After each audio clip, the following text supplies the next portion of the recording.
ouvindo eles estas coisas, compungiu-se-lhes o coração e perguntaram a Pedro e aos demais apóstolos: que faremos, irmãos? Respondeu-lhes Pedro: arrependei-vos e cada um de vós seja batizado em nome de Jesus Cristo para a remissão de pecados, e recebereis o dom do Espírito Santo.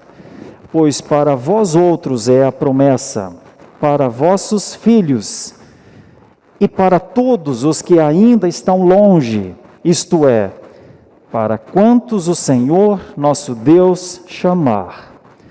Com muitas outras palavras, deu testemunho e exortava-os, dizendo: salvai-vos desta geração perversa.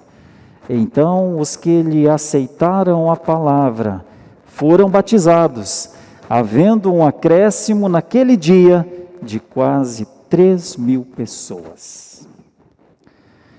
Meus caros, uma das passagens riquíssimas da Escritura, e muito próxima de outra passagem também de grande significado, que é Atos 2, 42 a 47. Aqui é o final de uma narrativa muito dura, na verdade. É o final do sermão de Pedro. Eu escolhi o tema: o que aprender com o sermão de Pedro? O que podemos guardar do sermão de Pedro? Nós vamos fazer 3 exposições. Hoje, com Pedro, em outro momento, o sermão de Estevão, e em outro momento, um dos sermões de Paulo, que é idêntico a este. Não idêntico no sentido de igual, mas com a mesma matriz de pensamento. Porque o primeiro a falar essas coisas foi Pedro. E depois, logo para frente, Estevão vai morrer por causa deste sermão. E depois Paulo produzirá vida na região da Acaia, da Ásia Menor, de tantos lugares, com este sermão de novo. Então, o que é que Pedro estava falando, né? Esse é o assunto. Por que eles, aqui no versículo 37, tiveram o coração compungido?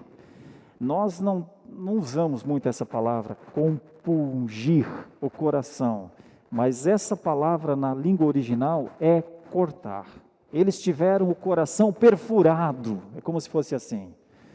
Quando nós imaginamos um coração perfurado, nós imaginamos morte, né? Porque como é que perfura um coração? Então, compungir o coração é como se o coração tivesse recebido um golpe. E esse coração agora está sob o efeito de um golpe muito forte. Qual era o golpe que estes estavam tendo então? É que Pedro, no comecinho, lá no versículo 14, né? Atos 2, 14, Pedro começa a falar e ele defende, na verdade, ele defende o que os apóstolos estavam fazendo. Os apóstolos estavam falando em línguas de medos, partos, elamitas, e alguns começaram a zombar disso, a dizer: estão embriagados. Então Pedro se levanta para advertir aqueles que estavam julgando os atos dos apóstolos como um ato devasso. Pedro os adverte. Isso está lá no versículo 14, Atos 2,14. Então se levantou Pedro com os 11 e, erguendo a voz, advertiu-os nestes termos. Então, o que é o sermão de Pedro? Uma advertência. Bom, e o que é uma advertência, né? Advertência é uma maneira de demonstrar que alguma coisa esse povo fez e que não estava certo o que esse povo fez. Como é a advertência de Pedro, então? Pedro começa a dizer, lá no versículo 17, Atos 2,17, Pedro narra o que um profeta chamado Joel, no capítulo 2, havia prometido.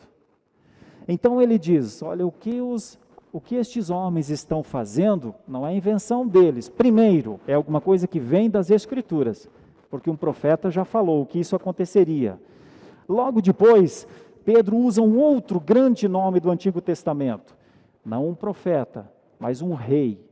Usa o Salmo 16 de Davi para dizer, do versículo 25 em diante, até o versículo 28, para dizer que Deus já havia falado dessa maneira, como eles estavam falando, pela boca de Davi. A advertência de Pedro isso aqui não é uma invenção, isso aqui é uma promessa, é um cumprimento de promessa. E Pedro continua a falar ainda, lá no versículo de Atos 2 ainda, Atos 2, versículos 34 e 35, usando mais uma vez Davi, em outro salmo, agora o Salmo 110. O que é a advertência de Pedro? Por que é que o coração dele se perfurou, sentiu um impacto, como se fosse um corte? Por que é que eles ficaram atônitos aqui neste momento, dos versículos 37 em diante? Porque o sermão de Pedro é uma grande advertência. O que podemos aprender do sermão de Pedro então?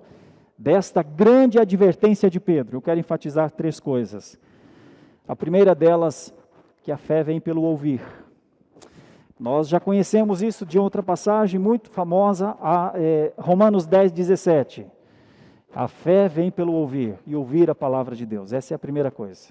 A fé vem pelo ouvir. A fé vem pelo ouvir. Nós vamos entender isso de maneira plena lá na aplicação, no finalzinho aqui da nossa meditação. A segunda coisa que eu gostaria de enfatizar nessa passagem, que a fé acompanha a aliança. Pedro estava falando de alguma coisa que já havia sido estabelecida na aliança. Então, a fé, ela vem pelo ouvir, e a fé acompanha os filhos da aliança. Daqui a pouco nós vamos ler uma passagem em Gálatas que explica isso de maneira total. E a terceira coisa, uma coisa difícil inclusive de entender, os cristãos entendem. Quem não é cristão só conseguirá entender pelo Espírito Santo que a fé divide o mundo ou a humanidade em salvos e perversos. Essa palavra é forte, eu sei que é, mas é o que o texto diz. A fé divide o mundo entre salvos e perversos. Vamos entender isso melhor. O que podemos aprender do sermão de Pedro? Que a fé vem pelo ouvir, que a fé acompanha a aliança e que no final das contas a fé divide a humanidade entre salvos e perversos. No versículo 37 e 38, no versículo 37 e 38, nós vamos perceber que quando a fé vem pelo ouvir, só há uma atitude a tomar: arrepender-se. Quando se compreende a mensagem, a palavra, só há uma atitude a tomar. A primeira a tomar é arrependimento. Não há fé sem arrependimento. Está escrito: ouvindo eles essas coisas, compungiu-se-lhes o coração e perguntaram a Pedro e aos demais apóstolos: que faremos, irmãos? Respondeu-lhes Pedro: arrependei-vos. Então aqui nós temos uma ideia muito simples. Quando a fé chega, a primeira resposta que nós temos praticamente é uma pergunta: e agora? E agora? Porque quando a fé chega, traz luz sobre um mundo de escuridão. E este mundo de escuridão, com a luz da fé, começa a ser percebido. Normalmente, a primeira coisa que acontece com alguém que é agraciado com a fé é a percepção de quem ele é. Meus irmãos, nós não somos habituados a buscar perceber quem nós somos. Nós somos ensinados a perceber quem o outro é, analisar as pessoas que estão ao nosso redor. O espelho da alma é um desafio. É muito difícil querer levantar um espelho para se ver de verdade. A perspectiva mais comum do espelho não é para ver nossos problemas ou para ver nossas depravações. Ninguém está habituado a querer encontrar falhas em nós mesmos. Normalmente, nós temos uma facilidade em ver falhas, mas a última pessoa que nós vemos falhas é a nossa própria pessoa. Os judeus não estavam vendo a grande falha que eles haviam cometido, que eles haviam pedido Barrabás ao invés de Jesus para Pilatos. Eles não estavam vendo isso. Eles não estavam vendo que o que estava acontecendo naquele tempo era para o bem deles. Eles não estavam vendo a bênção que era Jesus, o Filho de Deus, o Salvador. Eles não estavam vendo. Então Pedro se torna um espelho agora. É como se ele levantasse um grande espelho para uma multidão. Olha, essa multidão era grande. Os batizados daqui a pouco serão quase 3.000 pessoas. Eles vêm de todas as regiões, moravam em Jerusalém nesse momento, diz o texto, judeus, gregos, pessoas de outras nações próximas. Todas estavam ali. E Pedro está dizendo, nós precisamos ver o que fizemos. Ninguém estava querendo assumir que havia contribuído para a morte de Jesus. Até que Pedro diz, vocês mataram a Jesus. E isso é tão sério e tão grave, que na conta de quem isso irá? Nós vamos atribuir a outras pessoas?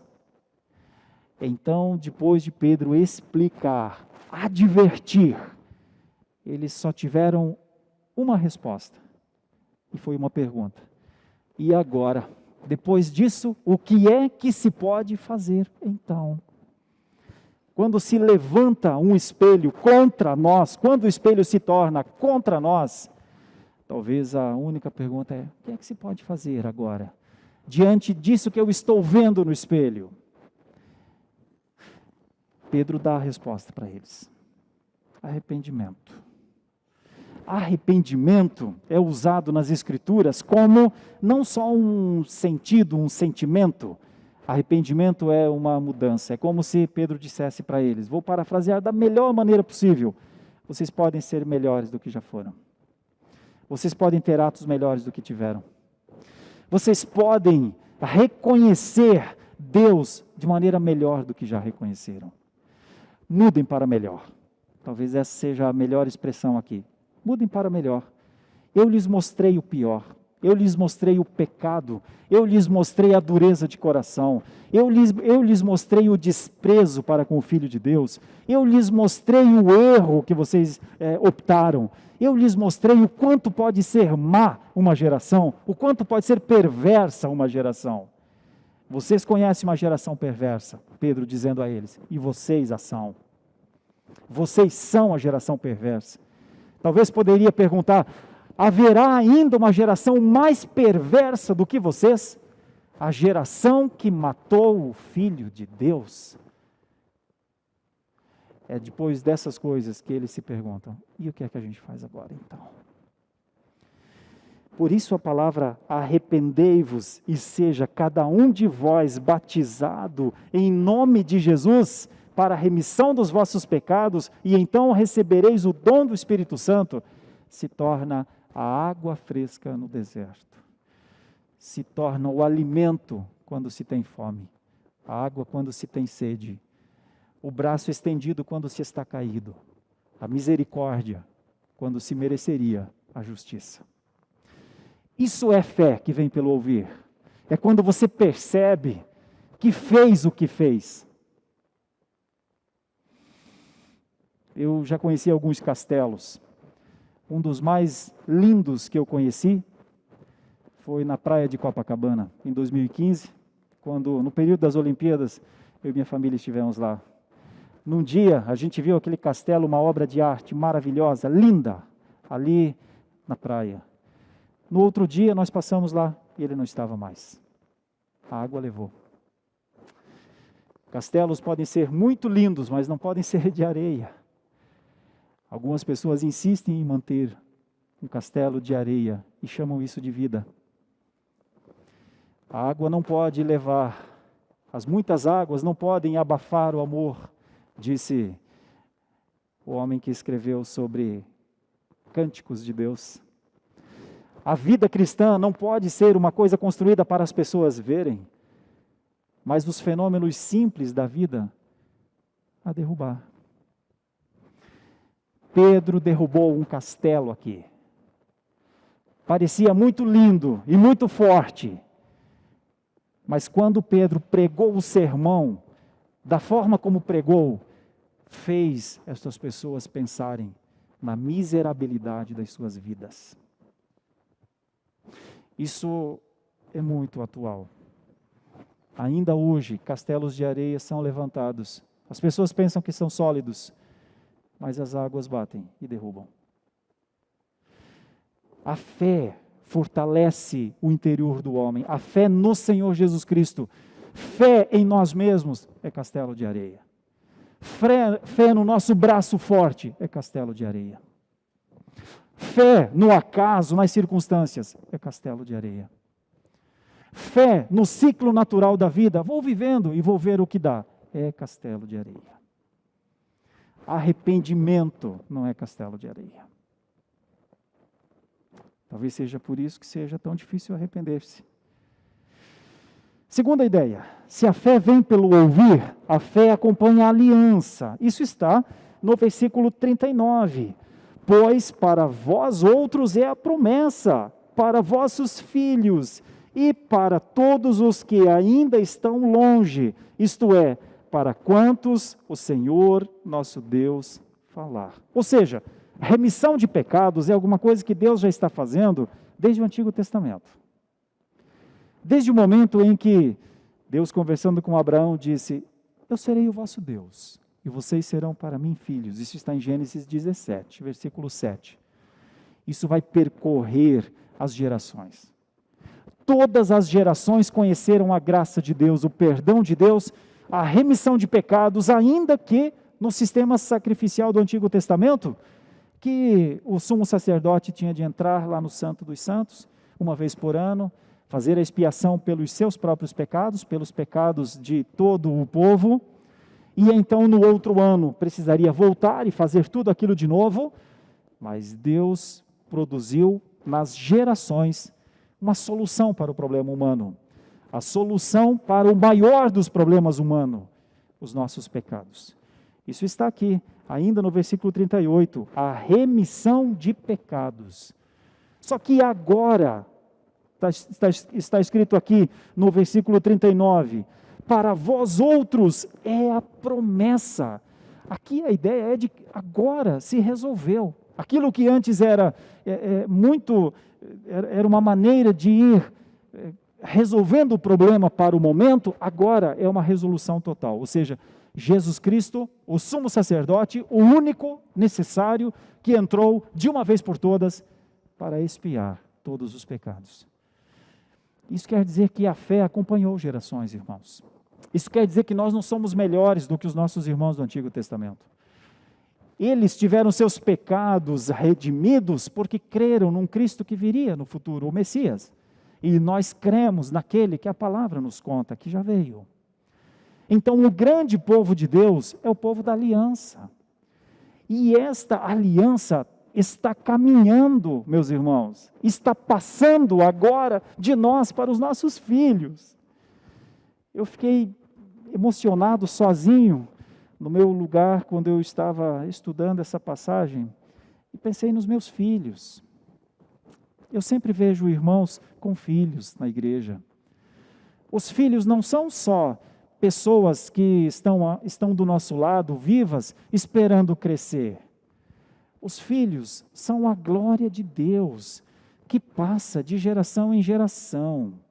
Os filhos levam daquilo que é o melhor que nós temos, levam o nosso caráter. Os filhos levam, muitas vezes, não só a nossa aparência, os filhos levam a essência que controla toda a nossa vida. Os nossos filhos estão vendo o que fazemos. Muitas pessoas se preocupam muito em passar para os filhos com palavras. As palavras são parte do que os filhos levam de nós, meus irmãos. Os filhos levam de nós o temor que temos de Deus. Os filhos levam para outra geração os erros. Nós ensinamos os nossos filhos até quando erramos. Eles olham e dizem, quando eu tiver os meus filhos, talvez eu não seja assim, pai, ou mãe, ou avô, ou avó. Em todos os sentidos, quando os nossos filhos são filhos da aliança, e nós somos aliancistas, nós entendemos que nossos filhos são filhos da aliança, eles levam o aprendizado, a segurança para viver.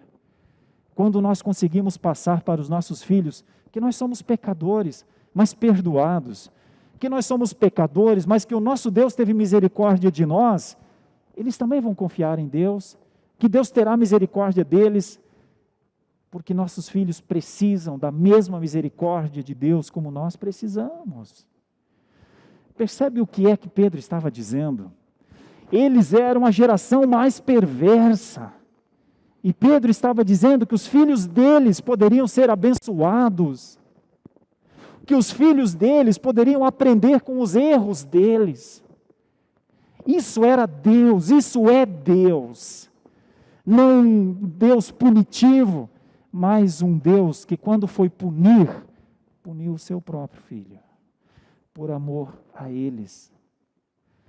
Imaginem vocês, alguém que havia condenado e participado do assassinato de Jesus, agora receber, ao invés de uma justa punição, receber misericórdia.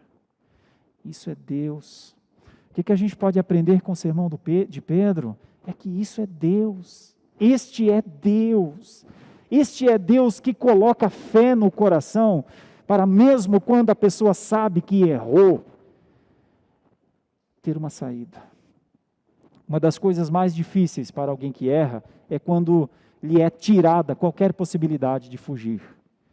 E então a pessoa tem que ficar ali, permanecer ali, assumir o seu erro. É uma das coisas mais difíceis. Os assassinos, os criminosos nunca ficam no local do crime, porque eles querem fugir para não serem apanhados e pagarem a pena que eles têm de pagar. Todo pecador, via de regra, não quer pagar pelo seu pecado. Mas veja, Pedro está dizendo, o pecado que vocês cometeram, se vocês forem pagar, vocês morrem todos. Mas este é Deus, esta é a misericórdia de Deus. Conheçam Deus como Deus é. E isso não é só para vocês, isso é desde os tempos mais antigos, até os tempos mais futuros. Quer ver como é o tempo futuro ainda? Se você puder, abra em Gálatas capítulo 3. Gálatas capítulo 3. O que é essa fé que acompanha as gerações? Gálatas capítulo 3, o versículo 14. Gálatas capítulo 3 e o versículo 14. Para que a bênção de Abraão chegasse aos gentios em Jesus Cristo, a fim de que recebêssemos, veja, pela fé, o Espírito prometido. Isso é Deus nas gerações. Isto é a aliança pelo vínculo da fé. Esse é o laço vermelho, esse é o risco de sangue ao longo das gerações.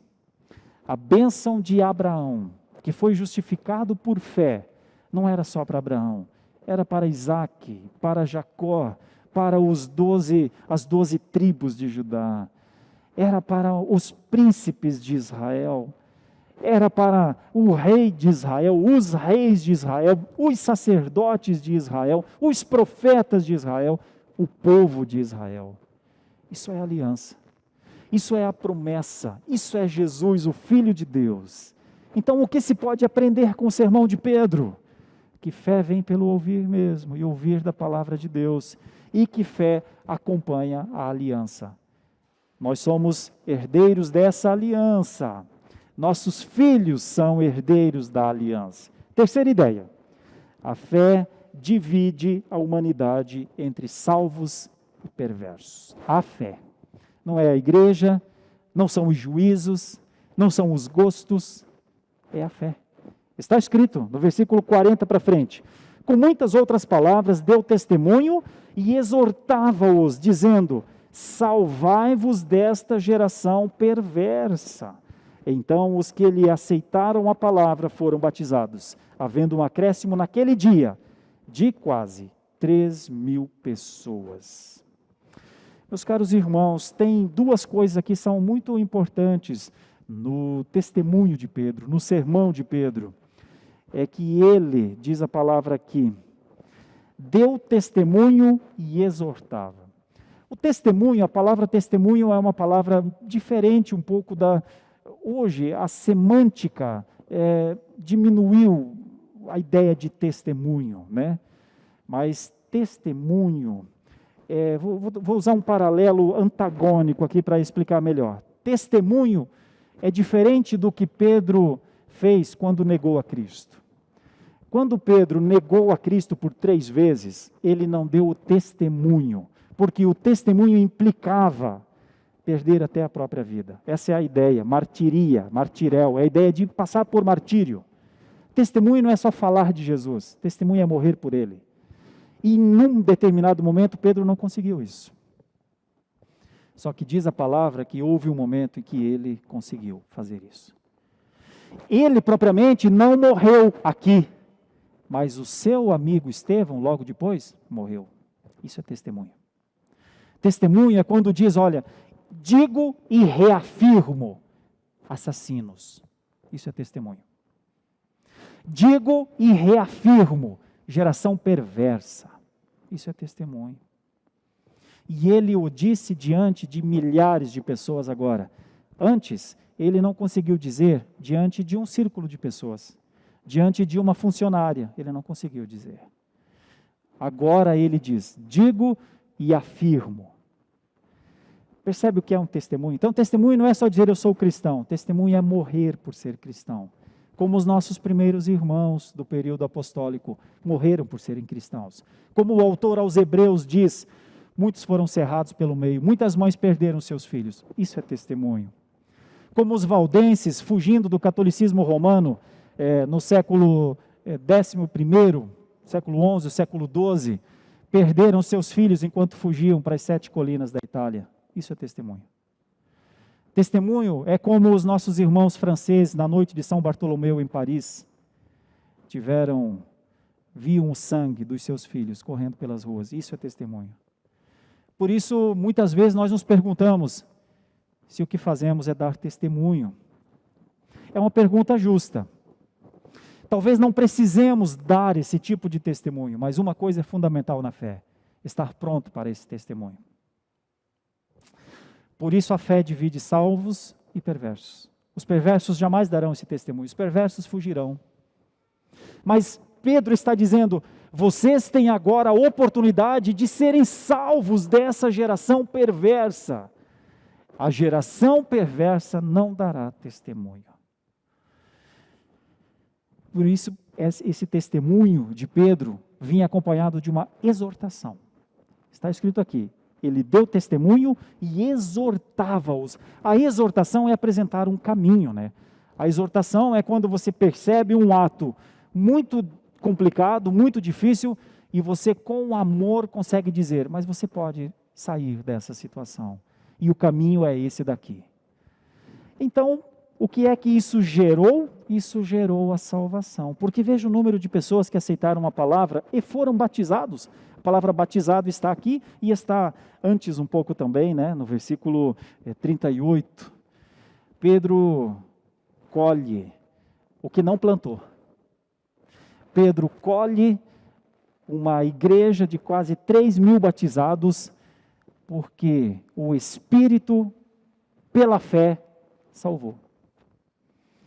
Então, pode acreditar, a fé separa salvos de perversos. Não é só não salvo, é perverso. Todo aquele que não consegue viver sob a graça, não consegue se alegrar na graça de Deus, não consegue se alegrar nas promessas de Deus, não consegue se alegrar no cumprimento da sua palavra, em algum momento agirá perversamente contra o Senhor. Tem uma ideia do que é perversidade. Todos os dias, todos os dias, a nossa geração, que cobre a Terra com aproximadamente 7 bilhões e 800 milhões de pessoas, todos os dias, um sem número de pessoas acorda para não dar glória a Deus. Acorda para não reconhecer o domínio de Deus, a sua soberania. Acorda para não dizer, Senhor, eu estou aqui, eis-me aqui. Dos 7 bilhões e 800 milhões, quantos vocês acham que oram ao acordar? Que colocam suas decisões na presença de Deus, suas necessidades na presença de Deus em oração? Quantos vocês acham que se arrependem dos seus pecados e choram porque ofendem a glória de Deus com os seus pecados, mas no fundo eles querem apenas ter razão? Quantas pessoas vocês conhecem que ao olharem para elas, vocês dizem, tem alguma coisa diferente nela? Ela perdoa de uma maneira diferente, ela ama de uma maneira diferente, ela cuida de uma maneira diferente. Quantas pessoas vocês conhecem que quando vocês erram, quando vocês caem, dizem ou acompanham vocês nos seus problemas, nas suas lutas? Quantas pessoas vocês conhecem? Então, provavelmente o que nós mais conhecemos no mundo são pessoas que vivem para a glória de si mesmos, não para a glória de Deus, não se ajoelham para orar, não sofrem por seus próprios pecados, exigem dos outros que eles sejam perfeitos, brigam com o mundo e acham que estão certos. Como a mãe que vai ao desfile de 7 de setembro, vê todas as crianças marchando e diz para o seu marido, bem, só o nosso filho está marchando certo. Só o nosso filho marcha certo. Assim, pessoas jamais levantarão espelhos para olharem para si, porque elas estão certas. Foi isso que Pedro derrubou. Foi isso que o sermão de Pedro derrubou. O orgulho humano. Quando o orgulho humano cai, se levanta um salvo. Antes não. Que o Senhor, com a sua graça, nos ajude a perceber o resultado da cruz. Que o Senhor, com a sua graça, aplique em nós o resultado da cruz. Porque estes 3.000, ao serem batizados, evidenciaram externamente uma fé que eles haviam recebido internamente. E ao expressarem, ao dizerem para o mundo, pode me batizar, Pedro, eu quero receber isso, a água do batismo, para viver. Eles passam a dar um testemunho como o de Pedro. São eles que depois serão perseguidos pelos romanos, pelos próprios judeus, pelos helênicos. São eles, este povo aqui que forma a primeira igreja, a igreja que testemunha Jesus Cristo como Salvador, os mesmos que antes o haviam crucificado. Isso é Deus. Que o Senhor, com a sua graça, continue a nos mostrar pela sua palavra quem Ele é. Porque quanto mais nós conhecemos Deus, mais nós nos conhecemos a nós mesmos. Sem conhecer a Deus, o homem não conhece a si mesmo. Esse é o resultado da cruz. Isso podemos aprender do sermão de Pedro. A fé vem pelo ouvir. Coloquemos nossos ouvidos para a palavra. A fé acompanha a aliança. Filhos da aliança, continuemos separados moralmente do mundo por causa da aliança. A fé divide a humanidade entre salvos e perversos. Que o Senhor nos dê sempre a graça de saber o que é o resultado da cruz.